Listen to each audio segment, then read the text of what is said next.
Bonjour à tous, on se retrouve pour la deuxième vidéo du pôle agri du coup, chez Monsieur Meymérite qui fait des porcs noirs gascons. On vient de s'équiper là, on est paré pour la visite et on va commencer de suite. Voilà, bonjour monsieur, merci de nous recevoir. Merci à vous tous d'être venus aujourd'hui. On a un temps tout à fait favorable. Donc ici, on est sur une unité de production de naissage. Donc le naissage, c'est donc un atelier de truies et de verras qui fournit des porcelets de 25 kg qui sont ensuite vendus à des collègues engraisseurs et également moi-même pour l'engraissement ensuite en plein air, sachant qu'ici la partie naissage est en bâtiment et en petite courette extérieure. Donc il y a une unité de 30 truies, 3 verras. Et donc on va découvrir le naissage, on va découvrir la vie des mamans, on va découvrir la fabrication de l'aliment, sachant que c'était le but aujourd'hui, c'est qu'on a des petits en maternité qui sont nés il y a moins d'une semaine. Ici, ce bâtiment d'élevage, nous le louons depuis 5 ans. C'était une exploitation qui avait une unité de 40 truies naisseurs en race standard, en porc blanc, et une exploitation de veaux sous la mer. Donc ici on a repris l'unité il y a 5 ans. On a uniquement la partie bâtiment et fabrication d'aliments à la ferme. Ici donc on a une courette extérieure qui nous sert pour plusieurs choses, en particulier là en ce moment. Nous avons ici tout le futur renouvellement du troupeau. On a 10 cochettes, on appelle ça des cochettes. C'est des futures reproductrices. Et on attend d'avoir la certification race pure. Donc on a un certificateur qui vient nous boucler avec la boucle rouge pour confirmer que nos futures reproductrices sont dans le standard de la race. Et ces 10 futures mamans ensuite vont intégrer le troupeau qu'on va voir ensuite. Progressivement, on va les intégrer par 2 ou par 3 tranquillement dans le troupeau pour qu'ensuite elles soient à la saillie et qu'ensuite elles deviennent des futures mamans. Donc là on rentre dans le bloc. Donc l'élevage de porc depuis très longtemps, vu qu'il y a énormément de virus en élevage porcin et qu'il y a eu beaucoup de maladies contagieuses depuis 40 ans, depuis les années 80, il y a des prophylaxies obligatoires, des contraintes sanitaires beaucoup plus poussées en porc qu'en bovin, en agneau. Les volailles en particulier, ils découvrent ça que depuis 4 ans avec la biosécurité volaille parce qu'il y a eu des questions de grippe aviaire principalement. En porc, on est donc sur des animaux qui sont très sensibles à certains virus, même aussi des races rustiques comme le noir. Et donc ici, pour nous, on est en unité de naissage, donc une unité de naissage, objectif de faire rentrer aucun germe, rien, pour avoir des problèmes sanitaires derrière. Parce qu'après, ça reste dans le bâtiment et c'est la contrainte. C'est grâce à Christine, ma femme, qu'on a pu aussi monter la partie naissage parce qu'elle a vraiment la compétence et c'est son métier de consultante et de conseillère et formatrice technique. Voilà, moi je suis plus, on va dire, dans le développement de l'entreprise, la partie commercialisation, les produits finis, puis après les autres activités que nous avons par ailleurs. Voilà, donc aujourd'hui, c'est moi qui assure au quotidien le soin aux animaux, on va dire 90% de l'activité. Et après, Christine vient en appui sur des moments très clés où elle a la compétence. Et puis de temps en temps, Quentin ou Laura, quand ils sont là. Donc ici, on rentre sur le bloc. Donc le bloc où on a ici un sas avec la douche, lavabo, etc. Donc là, on a 2 unités, 2 post-sevrage qui sont chauffés et un post-sevrage qui est non chauffé. Donc dans le post-sevrage qui est chauffé, c'est lorsqu'on sèvre les petits sous la mer. Eh bien, lorsqu'il y a le stress du sevrage, les petits, il faut qu'ils aient une certaine température pour ensuite ne pas développer des germes, des diarrhées, etc. Et donc 27-28 degrés. Donc ici, on a sevré donc il y a 15 jours. Donc on a un lot ici de petits porcelets qui ont 15 jours de sevrage. On va aller voir les bébés. Et vous les sevrez à quel âge? Alors on les sèvre à 28 jours, à 1 mois. Voilà. Là, ils ont combien de temps? 1 mois et demi. Donc en fait, on a le numéro d'élevage 64 JGS, c'est notre numéro d'élevage. Et celui-ci, c'est le 100 344. En fait, le numéro 1, c'est parce qu'en fait, il est né en 2021 et c'est le 344e de l'année.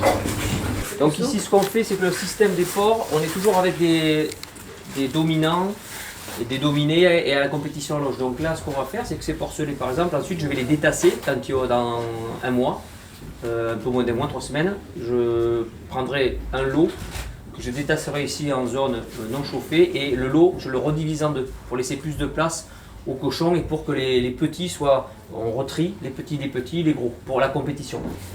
Donc à partir de là, ici on a les cochons, les porcelets qui sont bons à commercialiser, à part quelques petits que je ne vais pas vendre de suite, que je vais garder un peu plus longtemps pour les faire profiter. Allez les petits. Parfait, et donc on va enchaîner de suite puisque on va passer en maternité. Mais ça,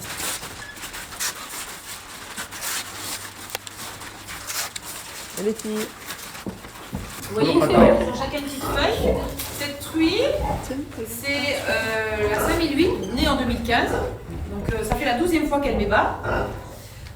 Celle-ci, elle en a fait 7. Voilà. 4 femelles, 3 mâles, donc avec des numéros. Voilà. Et celle-là, ce matin, c'est une jeune cochette, elle m'en a écrasé un gros. Oui, l'intérêt des cases de mise bas, c'est que ça protège leur manipulation, parce qu'un coup de patte est vite arrivé, le porcelet, un coup de sabot au cœur, ou l'écrasement, ils se mettent proche de leur mère. Une truie en lactation, il faut qu'elle consomme entre 6 et 7 kg de farine par jour. Voilà. Parce qu'en fait, la production laitière, le porcelet va boire jusqu'à 1 litre de lait par jour. Donc si l'animal a 8 ou 9 porcelets, ça fait 8 ou 9 litres de lait par jour. Vous vous rendez compte un petit peu, c'est un pack de 6 litres que vous achetez au supermarché, plus après vous avez 2 autres bouteilles avec vous par jour. Donc il faut qu'elle boive beaucoup et qu'elle ait une bonne alimentation en qualité et en quantité pour pas qu'elle maigrisse. En fait, le capot, c'est pour favoriser vraiment les 2 microclimats qu'il doit y avoir en maternité, c'est-à-dire beaucoup de chaleur pour le porcelet nouveau-né, donc 34 degrés à la naissance et après diminue progressivement de 1 à 2 degrés par semaine. Et la truie, elle, au-dessus de 25 degrés maximum, elle n'est pas bien. Donc c'est pour ça que l'ambiance générale doit être inférieure et le capot génère vraiment une chaleur spécifique pour le porcelet. Donc il va se réfugier en dessous. Voilà.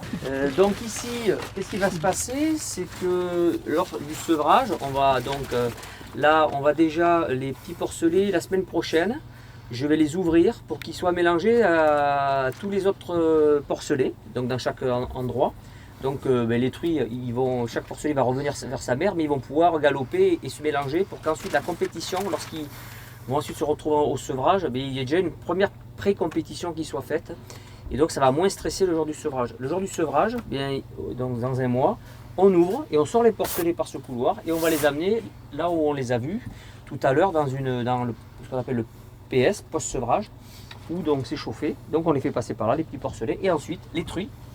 On va les sortir et on va les amener dans ce couloir, on va les laisser un moment se détendre avant d'arriver à l'autre salle où ensuite elles vont rejoindre la suite du cycle, c'est-à-dire que 5 jours après le sevrage, elles vont déclencher un stress qui va les amener en chaleur et là donc on réalisera les saillies, on va dire ça fera à peu près 5-6 jours après le sevrage. Voilà, donc c'est vrai qu'au niveau propreté, ça avantage et inconvénient. C'est vrai que on est sur des systèmes de caillebotis et sur des zones bétonnées, béton plein ou caillebotis. Gros avantage, c'est quand même la qualité donc de sanitaire, c'est-à-dire que c'est hyper propre. C'est vrai que la notion après de paille, ça serait intéressant pour une partie de truie sur béton sur paille en complément, c'est sûr. Par contre, là vous avez vu, en maternité, j'y passe une fois par jour partout, une seule fois par jour. Je racle tout et vous allez voir, après c'est nickel. Ici on rentre ici sur le bloc gestante. Voilà, donc ici on a un lot échographié plein. Ici, elles ont été saillies la semaine dernière et donc dans 3 semaines, elles vont être échographiées pour voir si elles sont pleines. Et celles qui ne sont pas pleines, elles restent avec les suivantes. Et celles qui sont pleines, elles partent ailleurs. Donc on manipule nos animaux, on les manipule en permanence. On les touche en permanence, que ce soit en maternité, enfin, je dirais le relationnel. Et en plus, quand on les a élevés depuis cochette, depuis toute petite. Après, les animaux où il faut faire excessivement attention, c'est les mâles, c'est les véras. Donc on en a 2 ici. On a Santos, hein, mon lapin. Voilà, ça c'est Santos, c'est le plus jeune des rats qu'on a. Alors il faut faire gaffe parce qu'ils ont tendance à niaquer. Et là il y a Pinto, et on voit qu'il a une belle défense. Ouf, ouais. Et lui c'est le plus vieux des rats qu'on a. Il fait genre bodybuilder, lui voilà, il a le poitrail comme Popeye, hyper bodybuildé. Hein, mon Pinto.